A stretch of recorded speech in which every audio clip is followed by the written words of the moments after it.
Eh bien le bonjour, ici Django, bienvenue dans cette nouvelle vidéo. On a des nouvelles concernant le rachat d'Activision Blizzard par Microsoft. Ça faisait très longtemps que j'en avais pas parlé, en même temps c'était un peu mort aussi, faut le dire. Et là du coup, on a eu la dernière fois une envie de la FTC de déposer plainte, comme quoi ils allaient vraiment le faire pour bloquer le rachat. Et là ça y est, le rachat est vraiment bloqué temporairement aux US. En début de semaine, nous apprenions que la Federal Trade Commission, donc la FTC, avait déposé plainte devant un tribunal fédéral pour empêcher le rachat d'Activision Blizzard par Microsoft.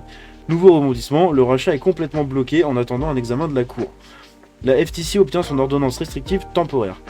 Craignant que Microsoft ne finalise la transaction sans se soucier du blocage de la CMA, la FTC avait en effet fait une demande d'ordonnance restrictive temporaire, ainsi qu'une demande d'injonction auprès d'un tribunal fédéral.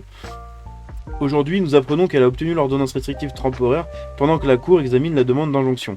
Comme on peut le lire dans le document partagé par The Verge, cette ordonnance restrictive temporaire empêche Microsoft et Activision de finaliser la fusion durant la durée de l'examen de la demande d'injonction préliminaire. Microsoft et Activision ne pourront pas conclure ou réaliser l'opération proposée ou une opération substantiellement similaire avant 23h59 heure du Pacifique, donc Pacific Time, le cinquième jour ouvrable suivant la décision de la Cour sur la demande d'injonction préliminaire de la FTC. Dans le même temps, le tribunal a également prévu une audience sur une injonction préliminaire les 22 et 23 juin.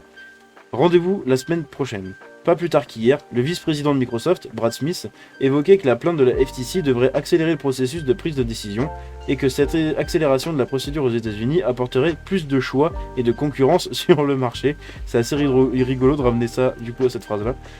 Si Microsoft semblait plus confiant, il était aujourd'hui contraint d'attendre l'audience du tribunal qui débutera le 22 juin, tandis qu'il a aussi fait appel de la décision de la CMA britannique.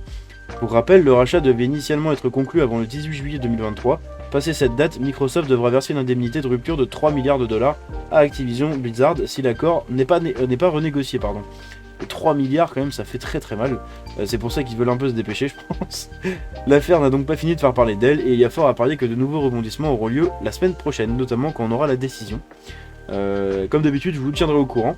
Je reste à l'affût du coup pour ce genre de news. Moi, c'est un sujet qui m'intéresse beaucoup, le rachat. C'est très très intéressant. Bref, j'espère que cette courte news et courte mise à jour de la situation vous a plu. Si c'est le cas, vous pouvez liker la vidéo et vous abonner en activant la cloche. Vous pouvez me suivre sur les réseaux, tous les liens sont dans la description. Je vous dis à la prochaine, c'était Django, ciao.